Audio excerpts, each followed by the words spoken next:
Welcome to another Zoom edition of City Talk. I'm John McIntire. We are continuing to broadcast from remote locations due to the global pandemic, obviously. Say hello to our guest for this edition, the Department of Public Works Director, Mike Gable. Mike, welcome to the program. Hi, John. Thank you. So the Department of Public Works, I think most people know street paving and the millions of things that you do, or some of them at least. But give me the rundown on everything you do, and then I'll start asking you about what you've been doing during the pandemic. Well, you're right. We got, we haven't had street paving for a while. We like to have it back, but we still take care of the right of way, emptying rubbish cans, litter cans at both parks and the streets, cutting grass, a lot of things you do in the summer. And then of course, seasonal work, leaf removal, snow and ice control, pothole patching, which is getting better every day. That's sort of the environmental services, take care of the solid waste and the recycling. And I said before about all the parks, we maintain all the assets out there, the courts, the playgrounds, the fields, all that stuff. Yeah, a lot of people, I think, mistakenly think Parks and Recs does that, but you actually maintain the parks. That's correct, yes. So how have things changed during the pandemic? Has the lack of traffic out there, or at least less traffic, allowed you to do stuff that you couldn't normally do this time of year? Well, in some ways, things have been a little bit easier to get around with. But, we started out when this all first started. We had skeleton crews in all the divisions. We have about 18 divisions out there, both parks, streets, and facilities. The only one that was really working full scale was environmental services. They basically were full capacity since this thing started. And as the weeks have gone on, obviously coming from early spring into a little bit later into April, May, the grass started growing and things started happening. So we had to bring more staff on to start cutting some of the grass, not all of it. There were certain places we didn't have to manicure every piece of grass out there, but we certainly want to keep things at least presentable. And then when the day comes, which has come now, we didn't want it to be 4 foot high and have to knock it down over a period of days. So, we are now today ramped up. We have all our division personnel back. We've not had to go into shift work yet. We're going to see how that works in terms of spacing, everybody wearing their mask, maybe only a couple people in the truck. But it's been, step by step, and we're actually very happy to get back to a daily routine. There's a lot of work out there for us to catch up on. Are you unique in the sense that you've had to have more people come in and do their jobs in person than some of the other departments, generally speaking, because just the nature of your work? Yeah, I think, we're very much like public safety. We have to cover the city 24/7. So most of the workers were on the 6 to 2:30 shift, but we do have coverage from 2 to 10 and 10 to 6 overnight, 7 days a week. So, we'll still maintain that. We don't have a lot of people on there. We just have emergency crews. So most of the people that have been brought back are on daylight. So like I said, we've got a lot of work to do. And there was some concern about safety among those collecting the trash early on, but I believe you've straightened that out and things have been flowing smoothly with regard to personal safety since. Correct me if I'm wrong. Absolutely. We've been given a lot of guidance from our own public safety EMS people and the CDC guidelines. And so we implemented a lot of things down at Environmental Services to make sure our employees know we care about them, and that we were worried that if they did have any of the symptoms, we wanted them to get better and obviously not infect others. But it's actually turned out pretty well. Early on in the game, there were a couple people that did have the COVID-19, but thinking about it day to day for the 8 weeks, 9, 10 weeks we've been doing this, that's been about it. It was early in the game, and they've actually had good numbers. I've had good numbers in all my staff. We have 637 employees that work for us. Obviously, not all of them were working all at the same time, but when they did come in, we weren't having any real effect from the COVID, and so that's a blessing, I think. But well, go ahead. We augmented environmental services with some PJCBC employees to help pick up the crowd, the numbers down there to help to get the solid waste and recycling in bulk. And although because of today going back to full staffing in the divisions, those employees have now returned back to each of the maintenance divisions. They did a great job down there at helping out environmental. And how do they, I know you don't talk to each and every one of them every day, but what's your sense on how they feel about coming back to work on a so-called more normal basis? I think everybody's happy. I mean, they've been at home sometimes weeks on end because of the way we've rotated the schedule. I think most people want to be active. Most people want to be working. They want to get back to the normal routine of things. And, they know there's a lot of work to be done out there. And especially now, we're going to, be opening up a lot of things that haven't been open for a few weeks. So it's going to be a lot of work to do in the next week to 10 days. And what will be opening in the next week to 10 days that you guys are somewhat partially responsible for? Well, we're going to be, if you go to any of the playgrounds, if they're still up, you'll see the do not enter tape around them or some fencing. The playgrounds are going to open up. We're going to open up our courts. The tennis courts have been opened up for a few weeks now with singles, so we'll open those up for more doubles and more active play there. Basketball courts, deck hockey courts will be opening. We're not going into the organized leagues yet. Obviously, we want to make sure we create guidelines that they're going to make sure they follow when using those facilities.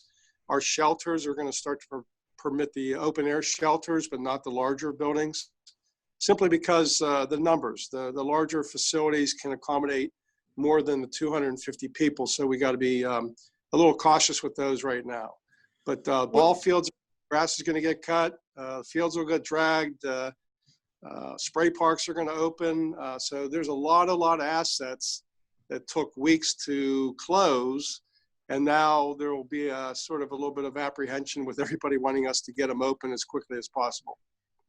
Yeah, and then I'm not, maybe your department or others in conjunction with yours who decides how it unfolds, because the NBA and the National Hockey League and Major League Baseball and pro football haven't been able to decide all this easily. So you guys have got the same conundrum, only on a more localized basis. Yeah, and they draw bigger crowds too. So if we had their same problem, that would be a problem for us. But we feel we're doing the right thing. Where ball fields, it's not the kids on the field, it's more the spectators on the bleachers, So I think leagues and organizations know what's expected, and everybody's coming up with little plans. And, maybe on the bleachers, everybody will put a marking, keeping everybody 6 feet apart.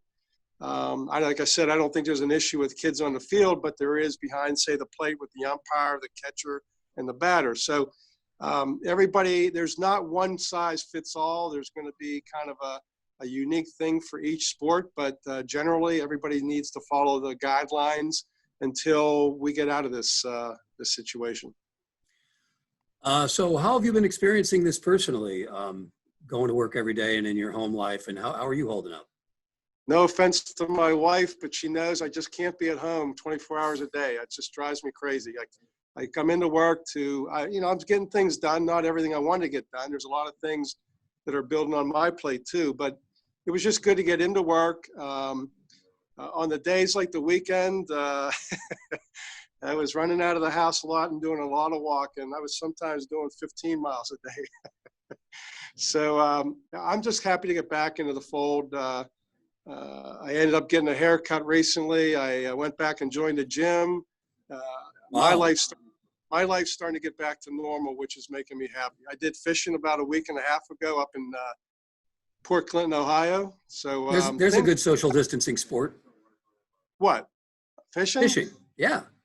I mean, you can yeah. be by yourself and you don't have to be right next to somebody. Well, we were on a charter boat, but there was only 4 of us, so we were adequately spaced. Cool. Yeah, it's probably a good thing you had an office to go to. If too much claustrophobia would have made you and your wife kill each other. That's probably a healthy thing. I don't know if it would have come to that, but I think that it's just good to have. I was able to keep the routine that I normally have by getting into work and getting out in the field occasionally to check some things out. So slowly but surely, things have gotten back to normal. Remind us about the Mike Gable story, where you're from and how you came up in the world and how you ended up with this monstrous job. Where I'm from, I've lived in Pittsburgh my whole life. I've worked for the city for over 45 years. I started up in Highland Park as a laborer and progressed through the years through the system, and finally ended up as the director of public works. I was a Parks and Rec person up until 1993. And since then, I've been in public works. So I've learned on both sides of the equation. I've learned a lot on both sides, and I'm still learning a lot of things. So I enjoy my job. I enjoy the people that work for us. I think we have a lot of wonderful employees, some great employees, and a lot of work for us to do. And I'm happy to be their director at this time. Yeah, I mean, DPW people, they actually work. I'm not suggesting that people in my department or others don't, but there's just no question about the fact that your workforce actually works for a living. There are no jobs that allow you to, slough off. I would echo that. A lot of people don't realize that we are actually the support behind a lot of departments. When there's a fire, they need us to bring barricades and help, with stuff. When there's a water break, we got to provide flushers for the fire trucks. We're behind the scenes in a lot of things, but I think I like that sometimes. Behind the scenes and being maybe second fiddle's maybe a better place to be sometimes. Ain't it the truth? You mentioned potholes. Is that the number one thing you guys get feedback on? It used to be, but I really think that with the funding that has been made over the last 4 or 5 years by both the mayor and city council, that we're paving more mileage. And that is, to me, has had an effect on the number of pothole complaints. They're still out there, but there's not the thousands and thousands that we used to have in the past. So I think if they continue with the funding as they've had, we'll be in a day where we'll be only having to deal with maybe a couple potholes every day rather than 100, a couple hundred or whatever. Well, also, you've got better material that lasts longer these days, do you not, to fill the potholes? Well, I think we're using the same material, at least up until the winter months, that they would use on the current paving program. When you get into the winter, you're using a cold patch, and that's only a temporary fix. It's not intended to be a permanent fix. And we've also used a product, I don't want to use the name, but we've used a product that is, it's kind of cool that even if it's a pothole filled with water, you can just throw this material in. The water activates it. And I know that there's some places that have been where it's been put in, it's still there 3-4 years later. So it's a really good product. And like I said, even on a rainy day, you could go out and patch potholes and still have some effect. So you mentioned things are piling up on your plate. Are there things that you've been unable to do because of the craziness, but that you can start to get to now that things are hopefully getting back to at least somewhat normal? Yeah, it's things like meetings. Obviously, like today, we're on virtual talk and through the computer. But I think a lot of us like to have that face-to-face meeting. Sometimes you talk over each other, and so it can get a little complicated. Yeah, it's a lot of meetings. There's a lot of stuff that needs to be done out in the field to talk through projects to be done. Contractor work, we're rebuilding playgrounds, we're renovating rec centers and things like that. So a lot of that work was waylaid for a while. A lot of that's now ramped up, but there's an awful lot of work to be done out there on both the divisions and from an office standpoint. So regarding the protests that we're all familiar with, I see a bunch of boarded up windows, and I take it that most of that is the individual businesses, but have you guys had to do some of that work too? Yes, I think the initial protest on that first weekend, we were called out from public safety to take care of a couple businesses. So we had our crews do that, but it's not normally in our fold to do that. We don't just go out and do it. Obviously it comes a request from public safety. I think it was 2 places that were prone to be looted, and so they wanted to get it closed up as best they could. And how is your staff holding up through all of this? Do you get a lot of feedback? Like it's sort of weird and eerie just to be out in the field? Well, I haven't talked to a lot of the staff. I've made, mainly stayed in contact with my senior managers and that. Mm-hmm. And, like I said, I think people wanting to be cautious, but I also think they want to be working. And I think today's a good day. I think, it's just another step in the sign of getting back to normal, whatever the new normal is going to be for us. obviously in our, with the dealings coming on in the next several months, I don't think the masks are going to leave us. I don't think the sanitizing is going to leave, but I think more and more things will open up and make things better, but I don't think we're ever going to get back to that normal that it was prior to the virus. Yeah, you're probably right. That's kind of sad, but I suppose we'll all get used to it to some degree. What do you see the biggest challenges that the Department of Public Works face as we move ahead? Well, when we talked a few weeks ago, I've been thinking about the word challenge. And for me, up until recently, it's probably been more frustrating. But today, from today on, to me, I see more challenges. We have a lot of assets that, like I said earlier, that people want us to get open, fields cut and dragged and open the playgrounds and the tennis courts and putting the nets back up and putting the basketball hoops back up. It isn't just about opening gates or taking chains and locks down. We've got to assemble a lot of things. And so there's a lot to do out there and a lot that hasn't gotten done. And the expectations from the public, they don't know that it took several days or weeks to close those facilities, but they're going to expect them to be opened in a day or two. So we've got some challenges ahead of us, but I think once we get over that, it's like I said, it's just another step in getting back to a normal.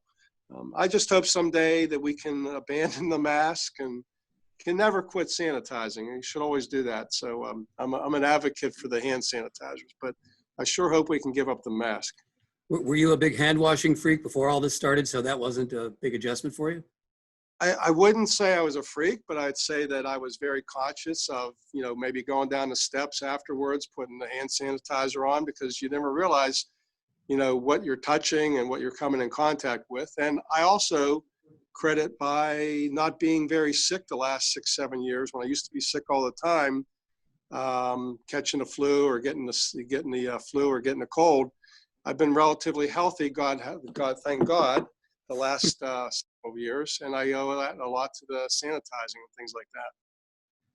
Oh, it's not you changed it.